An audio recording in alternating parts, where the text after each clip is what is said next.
Eh bien, bonjour à toutes et à tous. Bienvenue dans cet expresso d'Engie Entreprise et Collectivité. Comme c'est le rituel, vous pouvez constater qu'on est deux nouvelles têtes. Je vais laisser Lino se présenter et ensuite je me présenterai. Bonjour à tous, je suis Lino Banis, je travaille avec Quentin Delille qui animait du coup les précédents Expresso, qui en animera encore à l'avenir.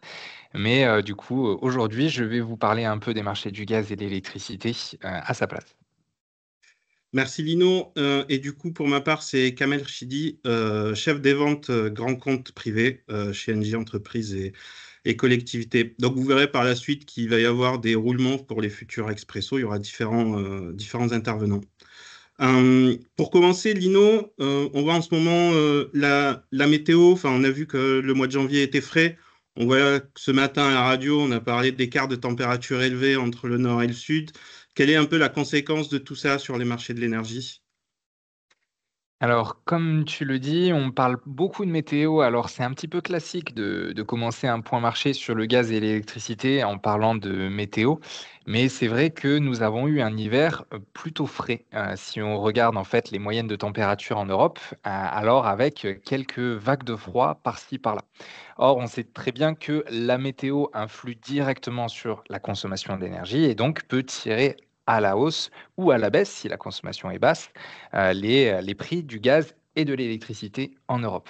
Dans tout ça, on a été aussi sur un contexte météorologique assez particulier cet hiver parce que nous avons eu une grande situation de Dunkelflaut. Alors, cette situation-là, c'est une situation que Quentin avait déjà détaillée sur un des derniers Expressos. C'est une situation où la production d'énergie renouvelable, en particulier solaire et éolien, est très faible.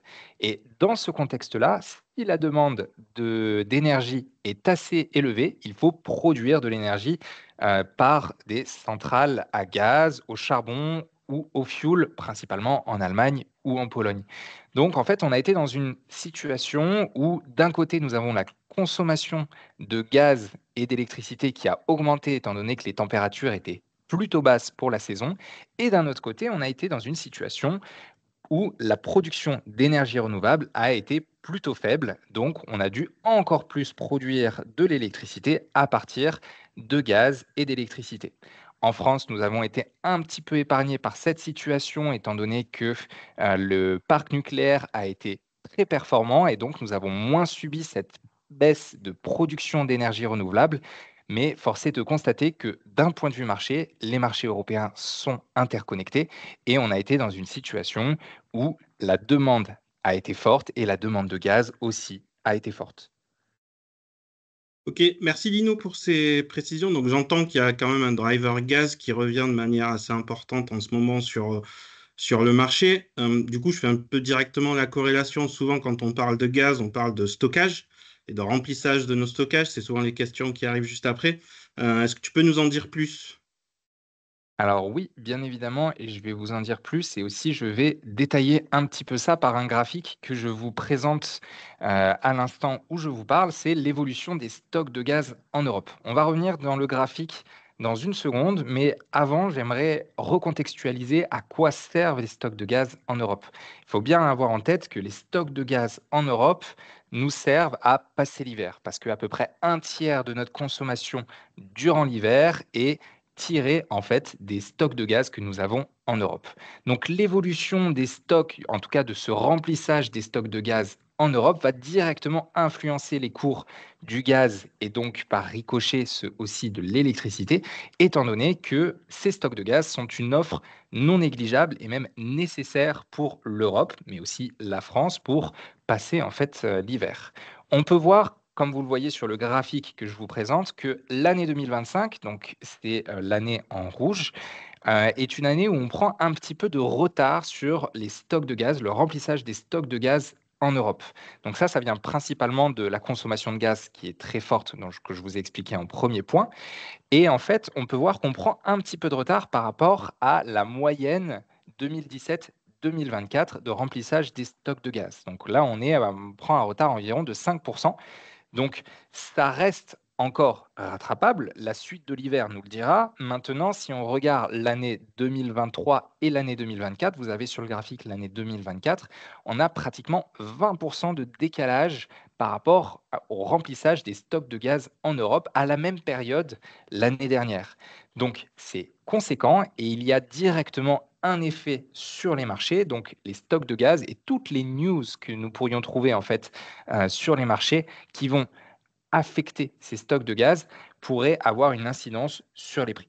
La dernière en date de la semaine dernière où on a pu voir en fait que le gouvernement émettait l'hypothèse, ou en tout cas l'idée d'atténuer en fait le remplissage des stocks de gaz obligatoires à partir d'octobre à l'échelle européenne. En fait, à partir d'octobre, on a un taux de remplissage d'objectif à 95% en Europe. L'Allemagne aimerait en fait annuler cet objectif pour détendre un petit peu l'évolution des stocks de gaz, détendre un petit peu le marché qui se verrait obligé à remplir rapidement ses stocks de gaz à partir de l'été 2025.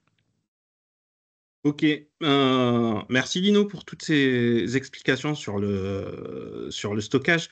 Donc on voit qu'il y a un sujet quand même remplissage de stockage. On voit que les Allemands cherchent à enlever cette contrainte réglementaire.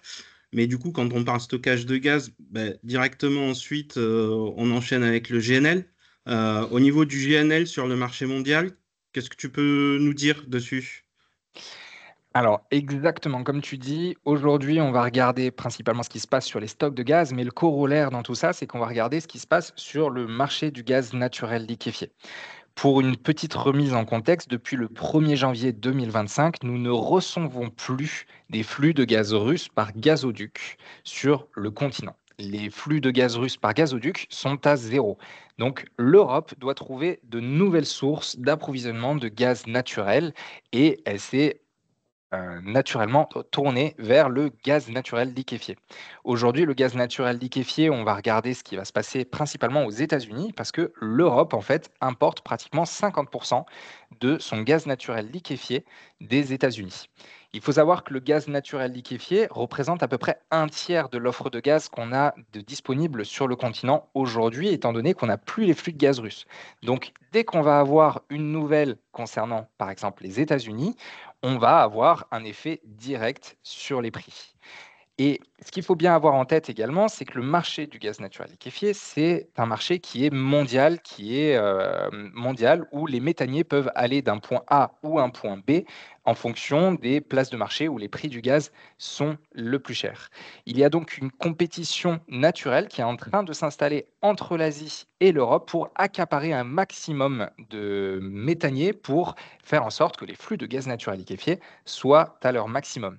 Donc de plus en plus, en fait, nous, pour le marché du gaz, on va considérer, en fait, on va avoir un point de vue plus mondial, plus géopolitique, macroéconomique, et on va regarder ce qui va se passer en Europe, en Asie, aux États-Unis, mais on va aussi regarder ce qui va se passer au Qatar, étant donné que le Qatar produit 20% du marché du gaz naturel liquéfié dans le monde, en Australie, en Russie.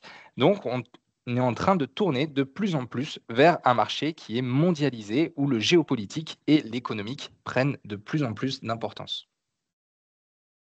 Bah, merci Lino pour toutes ces explications. C'était hyper clair et très pédagogique. Merci beaucoup. Sur le petit temps qui nous reste, je voulais partager un peu avec vous un sujet qui est important pour moi. On voit que bah, le driver gaz revient, on commence à parler de stockage de gaz, et de remplissage de stockage de gaz. Ça nous ramène à quelques années en arrière. Et de suite, la question qui se pose, c'est bah, comment dans ce contexte-là, je peux prendre des décisions et comment mes décisions que je peux prendre, elles peuvent être éclairées. Et pour ça, du Rex que j'ai pu parcourir sur ces différentes années sur le marché de l'énergie, j'ai identifié 4 règles. C'est ce que j'appelle les 4 règles d'or pour bien acheter son énergie. La première règle, c'est anticiper et lisser. Donc, quand on dit anticiper et lisser, ça veut dire quoi? C'est globalement aujourd'hui, avec les acheteurs les plus experts, on est plutôt en train de parler de 2027-2028 que de 2026. Lisser, là, je vous invite à vous rapprocher de vos interlocuteurs locaux, c'est pouvoir fixer son prix en plusieurs fois. Donc ça va dépendre du type de contrat que vous avez. Donc, il faut le bon véhicule contractuel. Le deuxième point, c'est face à une incertitude qu'on est en train de vivre. On voit qu'il y a encore de la volatilité sur le marché, que le driver gaz revient. C'est important de se fixer un cadre. Donc, un cadre de décision, ça veut dire quoi? Il faut que je me définisse des limites, un prix haut, un prix bas, et le plus important qu'on oublie toujours, c'est des dates. Les dates, c'est votre garde-fou, c'est ce qui vous permettra de sécuriser votre budget. N'oubliez jamais que les décisions que vous prenez, c'est dans l'incertitude, donc vous ne connaissez pas le futur, et c'est ce cadre qui va vous permettre de mieux l'appréhender. Le troisième point qui est crucial dans ces règles d'or, c'est respecter toujours les deux premières règles. Quelles que soient les conditions, respectez le cadre que vous avez partagé avec votre management et suivez-le. S'il faut le réviser, on peut le réviser, mais respectez ce cadre. Et enfin, la quatrième règle d'or, ça c'est plutôt un biais de notre cerveau. Face à des problèmes, on a souvent tendance à fuir, donc à ne pas prendre de décision. Sachez que ne pas prendre de décision, c'est prendre une décision malheureusement. Et donc, vous avez pris une décision, ne prenons pas de décision. Donc, c'est important de prendre des décisions dans le cadre qui est défini. Donc, c'était le petit point que je souhaitais partager avec tout le monde. On peut basculer sur les questions. Est-ce qu'on a des questions? Est-ce qu'on a des questions? Alors, on a la question, est-ce que les batteries influencent le marché de l'électricité? Je ne sais pas si Lino, tu as des réponses sur cette question. Alors oui, j'ai des réponses et je vais vous répondre simplement qu'aujourd'hui, le marché en fait des batteries est encore à ses débuts. Alors certes, les batteries en fait nous servent de plus en plus pour réguler un peu la production, par exemple, d'ENR et de sortir un peu du problème d'intermittence qu'on a avec les ENR. Maintenant, les batteries en tant que telles sont encore un peu marginales par rapport au marché de l'électricité. Alors, c'est croissant, les installations sont croissantes, certes, mais aujourd'hui, les batteries, on va dire, naturelles qu'on regarde le plus, c'est principalement ce qui se passe au niveau des STEP, donc des stations de transfert par énergie par pompage. Ce sont des barrages qui fonctionnent dans les deux sens. Lorsqu'il y a un trop-plein de production d'électricité, le barrage, en fait, va pomper de l'électricité en haut d'une montagne et lorsqu'on a besoin d'électricité, l'eau va s'écouler pour, en fait, produire de l'électricité. Le marché en tant que tel des batteries, pour le moment, est encore à ses débuts et n'a pas réellement d'incidence, on va dire, sur des prix de l'électricité et en particulier sur les prix forward, comme par exemple des mensuels, quarter, voire calendaires. Ok, merci Lino. Peut-être une petite dernière question sur les 3 minutes qui nous restent. La dernière question que je lis, c'est qu'est-ce qui différencie ce début d'année du début d'année qu'on a pu vivre sur du 2022 où on voyait le driver gaz arriver, mais avec des impacts sur les prix beaucoup plus élevés. Et du coup, qu'est-ce qui différencie ces deux situations? Alors, en Europe, on a 2 facteurs, je pense, très importants au niveau des marchés, à la fois du gaz et de l'électricité. C'est principalement le facteur, on va dire, géopolitique. On a eu une élection de Donald Trump de l'autre côté de l'Atlantique et donc, en fait, il faut revoir un petit peu la lecture des relations internationales que nous avions au préalable. On sait que les situations peuvent changer très vite, que ce soit en Ukraine, que ce soit au Moyen-Orient ou même que ce soit la relation vis-à-vis de l'Europe et des États-Unis. Donc il y a énormément d'incertitudes et ça crée de la volatilité sur le marché. Et un deuxième facteur donc, qui n'est pas négligeable et dont j'ai parlé un petit peu pendant cet expresso, c'est le fait qu'on ne reçoit plus des flux de gaz russes et donc on a environ 5% de flux de gaz en moins sur le continent par rapport à l'année 2024, par rapport à janvier 2024. Ok, une autre question sur le chat. Quel est le niveau du prix gaz qu'a le 26, 27, 28? Enfin, pour les années de livraison 26, 27 et 28 en ce moment. Alors, c'est intéressant. En fait, je vais pas donner des cotations indicatives, en plein expresso, je me permettrai pas. En revanche, il y a quand même un point très important, derrière cette question, c'est que le prix du gaz pour la livraison 2026 est beaucoup plus haut que le prix du gaz pour les livraisons 2028 et 2029. On a vraiment, en fait, des marchés qui anticipent que les tensions sont plutôt sur le court terme et qu'on devrait, à partir de l'année 2027-2028, retomber dans une situation un petit peu plus normale, un petit peu plus souple, avec plus de gaz sur le marché qui viendrait principalement en fait de l'addition de flux de gaz naturel liquéfié. On parle toujours de la même chose malheureusement, des États-Unis. Et ça, seul le temps nous le dira. Ok. Dernière question rapidement sur les 30 30 dernières secondes. L'impact de Trump sur le prix du gaz. Je rebondis sur, le point que je viens de dire. On est sur quelque chose de très volatile. Donc l'administration Trump est très incertaine et aujourd'hui, il est très compliqué, en fait, de dire que Trump est égal hausse de la production et donc baisse des prix parce qu'on sait que derrière le gouvernement Trump, il y a beaucoup, beaucoup d'incertitudes. Ok, ben merci beaucoup Lino pour ce partage. J'étais content et fier de partager ce moment-là avec vous. N'hésitez pas à contacter vos interlocuteurs NJ ou n'hésitez pas à nous envoyer un mail si nécessaire. Donc on reste à votre disposition. Merci beaucoup. Au revoir. Merci, au revoir.